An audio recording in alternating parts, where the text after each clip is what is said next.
So, I've been having thoughts about thinking lately. Have you noticed that you can only have one thought at a time? You can't have two at a time. Which means when you're trying to stop overthinking, you don't have to stop a barrage of thoughts. You only have to orient yourself properly to the current thought. And what the problem is, it's not that you can't stop thinking. Reality works the opposite for how thought portrays it to work, which is how it hooks us in its grips. The problem's not that you can't stop thinking, it's that you can't even start thinking if you wanted to.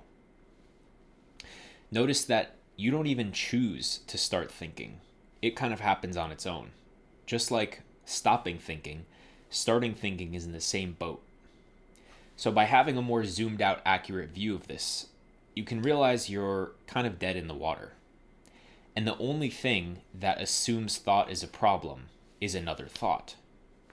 Now, of course, if you've tasted the blissful peace and ocean of quiet, the full body relaxation that you can experience when you can be consciously present without being wrapped up in thinking, of course, thoughts are going to masquerade themselves as a problem, which blocks you from experiencing this beautiful ocean of peace. So, it's just the perfect storm, the perfect little story that convinces you that it's worth digging your nails into to try and fix it or do something about it. But that's actually why we get stuck in it, is because we dig our nails in and try to do something about it. Now, what I'm about to teach you isn't a foolproof method of stopping all thinking. However, it's pretty good. It's pretty good. So what I'd like you to do is imagine a house. And this is what we're going to call the house of thinking, the house of thought. And anytime you have a thought, that's a room in the house. And then the next thought is the next room in the house. So you're going and opening your door, going to the room. Oh, I had breakfast this morning. Going to the next room. Oh, I should text my friend about how good breakfast was this morning. Oop, go into the next room. Oh, there's a text from my friend Tony about how I should do this. Go into the next room. So it's like every thought is a new room in the house.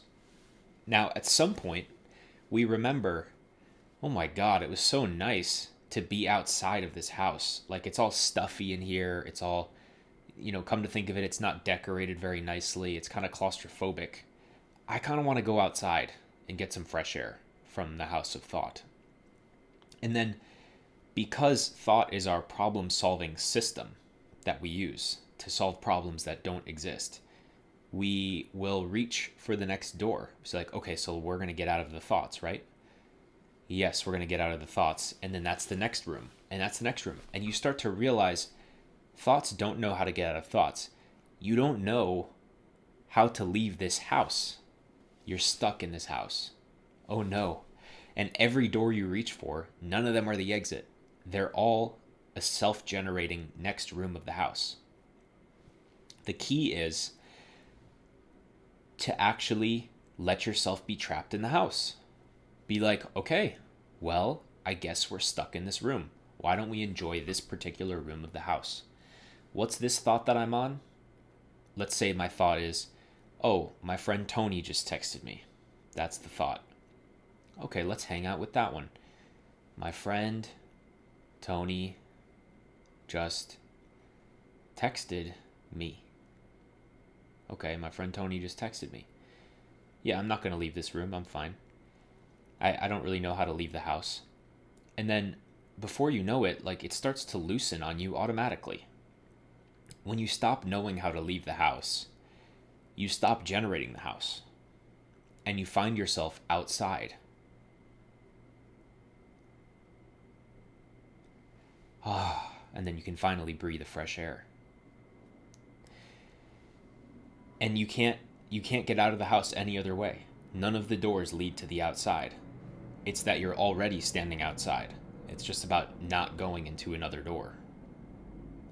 And as soon as you can pause without knowing how to pause, you'll realize you're already outside of the thoughts.